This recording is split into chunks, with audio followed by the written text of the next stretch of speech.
الحمد لله نحمده ونستعينه ونستغفره ونؤمن به ونتوكل عليه ونعوذ بالله من شرور أنفسنا ومن سيئات أعمالنا من يهده الله فلا مضل له ومن يضلله فلا هادي له ونشهد أن لا إله إلا الله وحده لا شريك له ونشهد أن سيدنا وسندنا وشفيعنا وحبيبنا ومولانا محمد وبارك وسلم.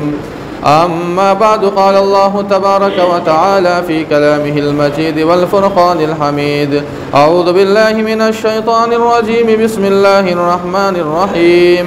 يا أيها الذين آمنوا توبوا إلى الله توبة نصوحا عسى ربكم أن يكفر عنكم سيئاتكم ويدخلكم جنات تجري من تحتها الأنهار يوم لا يخزي الله النبي والذين آمنوا معه نورهم يسعى بين أيديهم وبأيمانهم يقولون ربنا أتمم لنا نورنا واغفر لنا إنك على كل شيء قدير. وقال أيضا في موضع آخر قل يا عبادي الذين أسرفوا على أنفسهم لا تقنطوا من رحمة الله إن الله يغفر الذنوب جميعا إنه هو الغفور الرحيم. وقال النبي صلى الله عليه وسلم كل بني آدم خطاؤون وخير الخطائين التوابون. صدق الله مولانا العظيم وصدق رسوله النبي الكريم ونحن على ذلك لمن الشاهدين والشاكرين والحمد لله رب العالمین. محترم حاضرین جمعہ، عزیزان گرامی، نوجوانان اسلام اور دور و دراز سے تشریف لائے ہوئے ہمارے دینی ایمانی بھائیوں، بزرگوں اور دوستوں، قرآن پاک کی دو آیتیں آپ کے سامنے پیش کی گئی اور اسی طرح اللہ کے نبی علیہ الصلوۃ والسلام کی ایک حدیث بھی آپ کے سامنے پیش کی گئی ہے. ان آیات میں اور احادیث میں جو اللہ تعالیٰ نے مضمون بیان فرمایا ہے وہ توبہ اور استغفار کا مضمون بیان فرمایا ہے. پورے قرآن کریم کے اندر یا ایھا الذین آمنوا، یہ جو خطاب ہے ایمان والوں کو، پورے قرآن پاک کے اندر تقریباً 89 مرتبہ فرمایا ہے. اور یہ جو آپ کے سامنے قرآن پاک کی تلاوت کی گئی ہے یا ایھا الذین آمنوا توبوا الی اللہ توبۃ نصوحا، یہ 28ویں پارے کی آیت ہے، آخری صفحہ ہے سورہ تحریم. یہ سب سے آخری مرتبہ اللہ تعالیٰ نے ایمان والوں سے خطاب فرمایا. پورے قرآن کا یہ آخری خطاب ہے اور جتنے بھی خطاب اللہ نے بیان فرمائے پورے قرآن میں یا ایھا الذین آمنوا سے ایمان والوں کو، ہر ایک خطاب کا الگ الگ مضمون ہے، الگ الگ مضمون ہے. کہیں نماز کی طرف اللہ نے خطاب فرمایا، توجہ دلائی، کہیں زکوٰۃ کی طرف، کہیں حقوق العباد کی طرف، کہیں انسانی حقوق کی طرف، کہیں روزوں کی طرف. یہ آخری ایمان والوں سے خطاب ہے قرآن پاک کا اور اس کا جو مضمون اللہ نے بیان فرمایا وہ ہے توبہ کا. توبہ اور استغفار کا یہ مضمون ہے. اور ہم اور آپ یہ بات جانتے ہیں جو بات سب سے اہم ہوتی ہے وہ سب سے اخیر میں وہ بات آتی ہے. اسی لیے جب کوئی بڑا پروگرام ہوتا ہے، اجتماع ہوتا ہے، جلسے اور جلوس ہوتے ہیں، اس جلسے اور جلوس اور اجتماعات کا جو سب سے اہم ہوتا ہے جسے صدر کہا جاتا ہے اسے سب سے اخیر میں دعوت دی جاتی ہے اور اس کا خطاب ہوتا ہے. انسان جب دنیا سے جاتا ہے تو جاتے وقت سب سے اہم وصیت کر کے جاتا ہے. تو معلوم یہ ہوا کہ اخیر میں آنے والی چیز بڑی اہم ہوتی ہے، عظیم الشان ہوتی ہے، بڑی اس کی اہمیت ہوتی ہے. 89 خطاب اللہ تعالیٰ نے پورے قرآن پاک کے اندر فرمایا. یہ آخری خطاب ایمان والوں سے ہے اور اس میں اللہ نے توبہ اور استغفار کا مضمون بیان فرمایا. تو آج انشاءاللہ ہم اور آپ توبہ اور استغفار کی حقیقت اور اس کے تعلق سے باتیں سنیں گے. انسان نسیان سے بنا ہے اور نسیان کہتے ہیں بھول کو. انسان ہے، بھول ہو جاتی ہے، غلطیاں ہوتی ہیں اور یہ فطرت میں ہے، غلطیاں ہونا ہے اور انسان بار بار غلطیاں کرتا ہے. ایسا ہو ہی نہیں سکتا ہے کہ کسی انسان سے غلطی نہ ہو. اور اس دنیا میں اللہ تعالیٰ نے دونوں راستے بتلائے ہیں، صحیح بھی ہے غلط بھی ہے، انسان کے اختیار میں ہے. وہ اچھے راستے کو اپناتا ہے یا غلط راستے کو اپناتا ہے. دونوں کی منزلیں بھی الگ ہیں. انسان اگر اچھے اعمال کرے گا، ظاہر بات ہے کہ اچھے اعمال کرنے کے بعد اسے جو منزل ملے گی وہ جنت ہے. اور انسان جب گناہوں پر آمادہ ہوتا ہے، گناہ کے کام کرتا ہے، تو اس کی منزل اللہ نے جہنم بنائی ہے. یہ بالکل واضح طور پر اللہ تعالیٰ نے بیان فرما دیا ہے. انسان سے اگر گناہ ہو جائے، غلطی ہو جائے تو یہ کمال نہیں ہے، اس کی فطرت میں شامل ہے. حضرت آدم علیہ الصلوۃ والسلام سب سے پہلے انسان، اول ناس سب سے پہلا انسان اور سب سے پہلے بھول ان سے ہو رہی ہے، سارا واقعہ ہم اور آپ جانتے ہیں۔ تو انسان سے اگر غلطی ہو جائے تو وہ کمال نہیں ہے، کمال یہ ہے کہ انسان غلطی کے بعد اسے افسوس ہو جائے، ندامت ہو جائے، احساس ہو جائے کہ مجھ سے غلطی ہو گئی، مجھے ایسا نہیں کرنا چاہیے، یا میں آئندہ ایسا نہیں کروں گا۔ یہی توبہ کی حقیقت ہے۔ اور جس بندے کو توبہ اور استغفار کی توفیق مل جاتی ہے، اللہ کا وہ بڑا محبوب بندہ بن جاتا ہے۔ اللہ کے نبی علیہ الصلوۃ والسلام کی کئی احادیث آپ کے سامنے ابھی پیش کی جائے گی۔ ایک حدیث جو آپ کے سامنے پیش کی گئی، اللہ کے نبی کی حدیث ہے، کل بنی آدم خطاؤن، سارے کے سارے انسان خطاؤن ہے، خطا کار ہے۔ ایک ہوتا ہے خاطی، خاطی کہتے ہیں گنہگار کو جو گناہ کر بیٹھتا ہے۔ یہاں اللہ نے کہا خطاؤن، خطاؤن کے معنی آتے ہیں بار بار گناہ کرنے والا، اور خاطی کے معنی گناہ کبھی کبھار ہو جائے۔ اللہ کے نبی فرماتے ہیں کلو بنی آدم خطاؤن، انسانوں سے بار بار گناہ ہوگا، وخیر الخطائین التوابون، گنہگار انسان کبھی بھی اچھا نہیں ہوتا ہے۔ اگر ہم سے اور آپ سے غلطی ہو جائے، کوئی گناہ کوئی نسیان ہو جائے، تو ہمارے گھر کے لوگ بھی لعن طعن کرتے ہیں، سماج کے لوگ بھی لعن طعن کریں گے۔ کوئی انسان گنہگار انسان کو اچھا نہیں کہتا ہے دنیا کا، وہ ہو ہی نہیں سکتا ہے، وہ برا ہوتا ہے۔ لیکن اللہ کے نبی فرماتے ہیں وخیر الخطائین التوابون، سب سے اچھا گنہگار بھی ہے، سب سے اچھا بھی ہے کون؟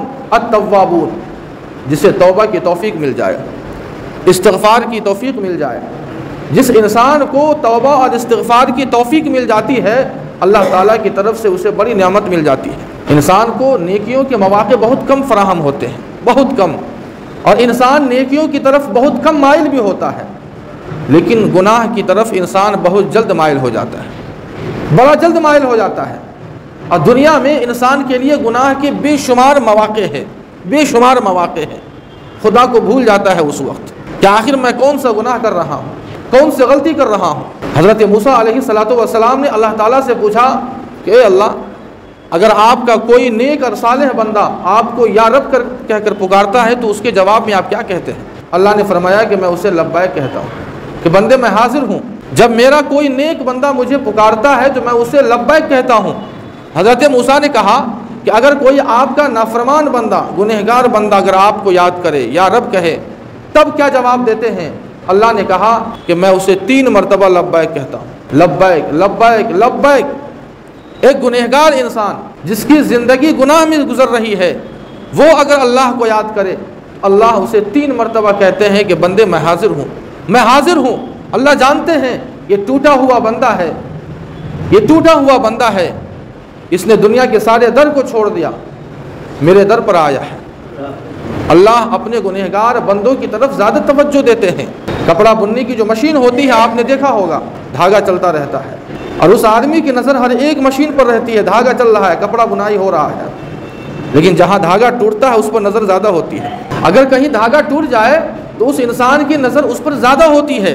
اسی طرح انسان اگر اللہ سے ٹوٹ جاتا ہے اور گناہوں میں مبتلا ہو جائے تو اللہ اس پر زیادہ توجہ فرماتے ہیں۔ حضرت موسیٰ علیہ الصلوۃ والسلام کے زمانے میں ایک انسان تھا جو بدکار تھا، لوگوں نے اسے بہت مار کر ہلاک کر دیا، باہر جو ہے اسے پھینک دیا۔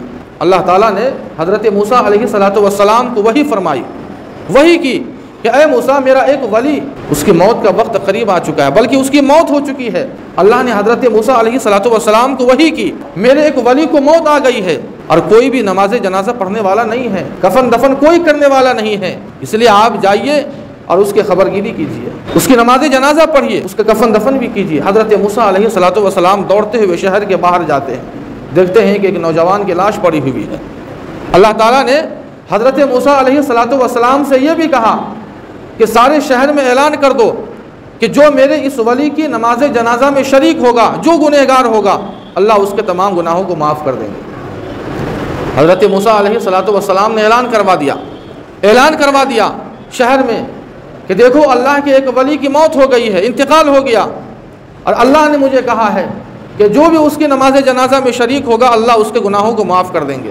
اب سارے لوگ جمع ہو گئے، ہر ایک کی یہ دلی تمنا تھی کہ اگر نماز جنازہ میں شریک ہو جاؤں تو اللہ میرے گناہوں کو معاف کر دیں گے۔ سارے لوگ شریک ہو گئے۔ جب کفن دفن ہوا اور لوگوں نے کہا کہ آخری مرتبہ ذرا چہرہ دکھا دو، تو سارے لوگوں نے دیکھا کہ یہ تو وہی نوجوان ہے، یہ وہی زانی اور بدکار نوجوان ہے۔ اور اسی کو ہم نے مار مار کر ہلاک کر دیا، شہر سے باہر کر دیا، یہ اللہ کا ولی کیسے ہو سکتا ہے؟ لوگوں کو تعجب ہوا، حضرت موسیٰ علیہ الصلوۃ والسلام کو بھی تعجب ہوا کہ آخر کیسے ہو سکتا ہے یہ کہ جو انسان بدکار ہو اس کی موت آ گئی اور اللہ اسے اپنا ولی کہہ رہے ہیں، یہ کیسے ہو سکتا ہے؟ اللہ تعالیٰ نے پھر حضرت موسیٰ علیہ الصلوۃ والسلام کو وحی کی کہ اے موسیٰ، تمہیں معلوم نہیں ہے کہ جب شہر کے لوگوں نے اور بستی کے لوگوں نے اسے مار مار کر ہلاک کر دیا اور جب شہر سے اسے باہر کر دیا، شہر کے ایک کونے میں یہ پڑا ہوا تھا، آخری سانسیں گن رہا تھا، اور اس نے میری طرف توجہ کی اور مجھ سے یہ دعا کی کہ اے اللہ، آج میرا کوئی یار نہیں ہے جو مجھ سے یاری کرے، آج میرا کوئی دوست نہیں ہے جو مجھ سے دوستی نبھائے، میرے ماں باپ بھی نہیں ہیں کہ مجھ سے محبت کا معاملہ کرے، آج میرا کوئی نہیں ہے، یقیناً میں نے غلطی کی ہے، گناہ کیا ہے، پوری زندگی میں نے گناہوں میں گزار دیا، لیکن آخر جاؤں تو جاؤں کہاں؟ تیرے در کو چھوڑ کر کہاں جاؤں؟ مرنے سے پہلے اس نے اپنے دل میں سچی اور پکی توبہ کی، اس سچی اور پکی توبہ کے صدقے میں نے اسے اپنا ولی بنا دیا۔ حضرت موسیٰ علیہ الصلوۃ والسلام کو یقین ہو گیا کہ اللہ تعالیٰ کے یہ واقعتاً یہ ولی ہے۔ انسان اگر گناہ کرے تو یہ کمال نہیں ہے، لیکن گناہ کرنے کے بعد اگر انسان کو توفیق مل جائے توبہ کی، استغفار کی، یہی اصل کمال ہے۔ لیکن انسان کو اگر توبہ کی توفیق نہ ملے، استغفار کی توفیق نہ ملے، موت کا کوئی وقت نہیں ہے، کسی کو پتہ نہیں ہے کب موت آنی ہے۔ انسان گناہ پہ گناہ کیے جا رہا ہے، دنیا میں پھنسا ہوا ہے، اسے اس بات کی ہرگز فکر نہیں ہوتی ہے کہ آخر مجھ سے غلطی ہو جائے، مجھ سے کوئی گناہ ہو جائے تو میں توبہ کر لوں، اور نتیجہ یہ ہوتا ہے کہ وہ بغیر توبہ اور استغفار کے اس دنیا سے چلا جاتا ہے۔ اللہ کے نبی علیہ الصلوۃ والسلام کے تعلق سے جو معصوم ہے، نبی معصوم ہوتے ہیں، نبی ایک معصوم ہوتا ہے، لیکن پھر بھی اللہ کے نبی کے تعلق سے احادیث میں آتا ہے کہ کئی مرتبہ دن میں استغفار کیا کرتے تھے، کئی مرتبہ دن میں توبہ اور استغفار کیا کرتے تھے۔ توبہ اور استغفار کے نتیجے میں اللہ تعالیٰ کیا دیتے ہیں؟ قرآن پاک کی جو میں نے آیتیں پڑھی، احادیث ہے آپ کے سامنے پیش کی جاتی ہے، اور غور کیجئے کہ اللہ تعالیٰ نے توبہ کرنے والوں کے لیے کیا انعام رکھا ہے۔ اللہ فرماتے ہیں یا ایھا الذین آمنوا توبوا الی اللہ توبۃ نصوحا، اے ایمان والو تم اللہ تعالیٰ سے توبہ کرو، توبہ نصوحا، نصوح ایسی توبہ کو کہتے ہیں جس توبہ کے بعد انسان گناہ کی طرف لوٹے نہیں، اسی کو کہتے ہیں توبۃ نصوحا۔ عسیٰ ربکم ان یکفر عنکم سیئاتکم، اللہ فرماتے ہیں کہ اگر تم توبہ اور استغفار کرو گے تو اللہ تعالیٰ تمہارے سارے گناہوں کو معاف کر دیں گے، اور اتنا ہی نہیں وَيُدْخِلَكُمْ جَنَّاتٍ تَجْرِي مِن تَحْتِهَا الْأَنْهَارُ، اور ایسی جنت میں تمہیں داخلہ نصیب فرمائیں گے جس کے نیچے نہریں بہتی ہوں گی۔ یہ اللہ فرماتے ہیں یوم لا یخزی اللہ النبی والذین آمنوا معہ، اللہ فرماتے ہیں کہ کل قیامت میں اللہ تعالیٰ نبی اور ان کے ماننے والے جو متقی بندے ہوں گے، جو توبہ اور استغفار کر کے اپنی زندگی کو پاک اور صاف کر لیا تھا، ایسے لوگوں کو اللہ اس دن کبھی بھی رسوا نہیں کریں گے۔ نورہم یسعی بین ایدیہم وبایمانہم، چاروں طرف ان کے نور ہی نور ہوگا۔ دوسری آیت میں اللہ فرمایا ہے قل یا عبادی الذین اسرفوا علی انفسہم لا تقنطوا من رحمت اللہ، اپنے نبی سے فرماتے ہیں کہ اے نبی آپ کہہ دیجئے کہ جن لوگوں نے اپنے اوپر ظلم کیا ہے، معلوم یہ ہوا کہ انسان اگر گناہ کرتا ہے تو وہ گویا اپنے اوپر ظلم کرتا ہے، وہ کسی اور پر ظلم نہیں کرتا ہے۔ لا تزر وازرۃ وزر اخری، کوئی بھی انسان کسی کا بوجھ نہیں اٹھائے گا۔ دنیا میں تو ہم اور آپ ایک دوسرے کے مددگار بھی بن جاتے ہیں، ایک دوسرے کے بوجھ بھی اٹھا لیتے ہیں، دوسرے کی پریشانی کو اپنی پریشانی سمجھ لیتے ہیں، لیکن قیامت میں اللہ فرماتے ہیں کوئی کسی کا بوجھ نہیں اٹھائے گا، گناہ کا بوجھ خود اٹھانا پڑے گا۔ اللہ فرماتے ہیں قل یا عبادی الذین اسرفوا علی انفسہم، جن لوگوں نے گناہ کر کر کے اپنے اوپر ظلم کیا ہے ان لوگوں سے کہیے لا تقنطوا من رحمت اللہ، تمہیں اللہ کی رحمت سے نا امید نہیں ہونا ہے، اللہ کی رحمت سے نا امید بالکل نہیں ہونا ہے۔ ان اللہ یغفر الذنوب جميعا، اللہ تو گناہوں کو معاف کرنے والے ہیں، لیکن شرط ہے کہ انسان اللہ کے سامنے گڑ گڑائے، اللہ سے اپنے گناہوں کی معافی مانگے، اللہ تعالیٰ اس کے گناہوں کو معاف فرما دیں گے۔ کئی احادیث کے اندر اللہ کے نبی علیہ الصلوۃ والسلام نے توبہ کے تعلق سے ایک حدیث میں نے آپ کے سامنے پڑھی، کل بنی آدم خطاؤون وخیر الخطائین التوابون۔ اسی طرح اللہ کے نبی علیہ الصلوۃ والسلام کی حدیث ہے التائب من الذنب کمن لا ذنب لہ، انسان جب گناہوں سے توبہ کرتا ہے تو وہ بالکل ایسا ہو جاتا ہے جیسا کہ اس کے اوپر کوئی گناہ نہیں ہے، بالکل جیسا لگتا ہے کہ وہ آج اپنی ماں کے پیٹ سے آیا ہے۔ التائب من الذنب کمن لا ذنب لہ، گناہوں سے توبہ کرنے والا انسان اتنا پاک اور صاف ہو جاتا ہے کہ اس کے ذمے کوئی گناہ باقی نہیں رہتا ہے۔ اسی طرح اللہ کے نبی علیہ الصلوۃ والسلام فرماتے ہیں طوبیٰ لمن وجد فی صحیفتہ استغفارا کثیرا، خوش نصیب ہے وہ انسان کہ جس کے نامہ اعمال میں زیادہ سے زیادہ توبہ اور استغفار ہوگا، ایسا انسان بڑا خوش نصیب ہوگا۔ اسی طرح اللہ کے نبی علیہ الصلوۃ والسلام فرماتے ہیں من لزم الاستغفار جعل اللہ له من كل ضیق مخرجا ومن كل ہم فرجا ورزقه من حیث لا يحتسب۔ اللہ کے نبی فرماتے ہیں کہ انسان جب توبہ اور استغفار کو لازم کر لیتا ہے، یعنی ہمیشہ وہ توبہ اور استغفار کرتا رہتا ہے، اللہ تعالیٰ اسے پریشانیوں سے نکلنے کا راستہ بتاتے ہیں، آسان کر دیتے ہیں اور تمام غموں کو دور کر دیتے ہیں۔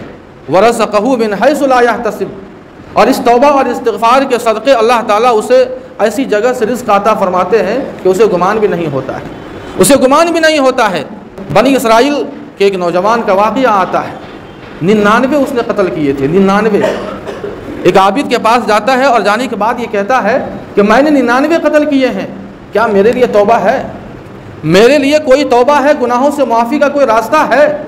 اس عابد نے کہا کہ لا حول ولا قوت الا، اتنا بڑا گناہ، 99 گناہ، کوئی توبہ نہیں تمہارے لیے، جاؤ یہاں سے۔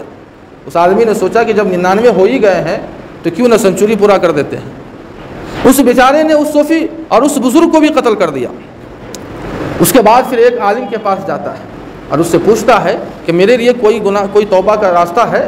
کوئی توبہ استغفار کے لیے میرے لیے کوئی جگہ ہے دنیا میں؟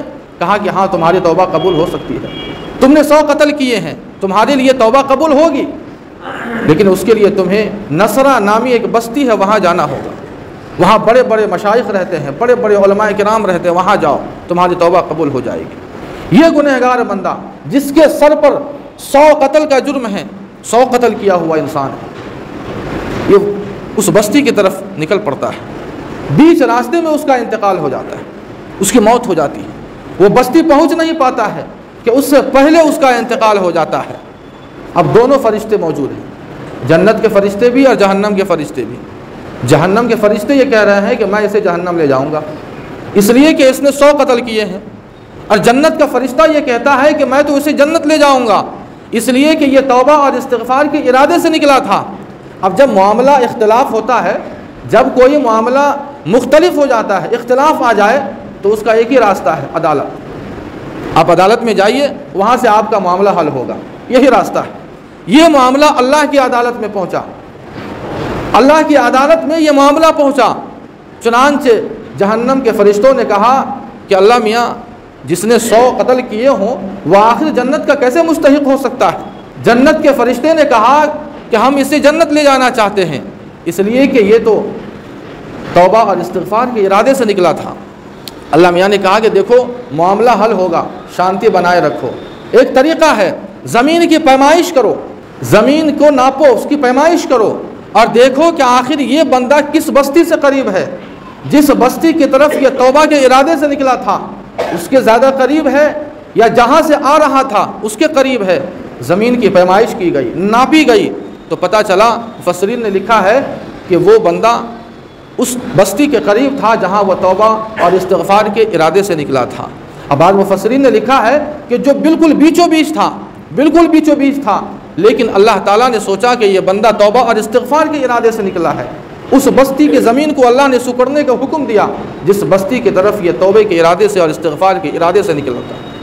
اللہ تعالیٰ نے اس کے تمام گناہوں کو معاف فرما دیا تھا۔ کہنے کا مقصد یہ ہے کہ ہم اور آپ تو گناہوں کا پتلا ہے، انسان سے گناہ ہوتا رہتا ہے اور ہوتا ہے، لیکن سب سے محبوب اور سب سے اچھا گنہگار وہ ہے جو انسان توبہ کر لے، استغفار کر لے۔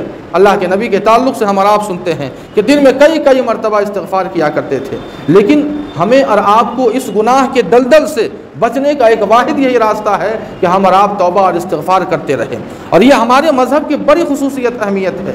کسی اور مذہب میں توبہ کی کوئی حقیقت نہیں ہے، یاد رکھیں۔ ہندوازم میں کیا ہے؟ ہندوازم میں یہ ہے کہ انسان سے اگر کوئی غلطی، کوئی گناہ ہو جائے تو اس کو اس بات کا یقین ہے کہ اس گناہ کے بدلے ہمیں دوسرے جنم میں ہمیں حیوان بنایا جائے گا۔ اب وہ انسان سوچتا ہے کہ ہمیں تو وہاں حیوان بنایا جائے گا، لہٰذا یہ ایک گناہ کئی گناہوں کا دروازہ کھول دیتا ہے۔ عیسائیوں میں ہے، ان کا یہ عقیدہ ہے کہ پوری امت کی طرف سے حضرت عیسیٰ علیہ الصلوۃ والسلام کفارے کے طور پر صلیب پہ چڑھ گئے تھے، جبکہ ہمارا اور آپ کا عقیدہ کیا، ہم اور آپ بھی جانتے ہیں کہ اللہ نے زندہ آسمانوں پر اٹھایا ہے۔ تو توبہ کا جو اصل دروازہ ہے یہ صرف ہمارے اور آپ کے لیے ہے، یہ اللہ کی طرف سے بڑی عظیم الشان نعمت ہے، اور یہ کب تک قبول ہوگی؟ ان اللہ یقبل توبۃ العبد ما لم یغرغر، غرغرے کی جب حالت، جسے نزع کی حالت کہتے ہیں، مرض الموت، انسان کی موت جب قریب ہوتی ہے اور انسان جب موت کے اثرات کو دیکھنے لگتا ہے، اس سے پہلے کے جو حالات، اس سے پہلے تک انسان اگر توبہ کر لیتا ہے تو اللہ تعالیٰ اس کی توبہ کو قبول فرماتے ہیں۔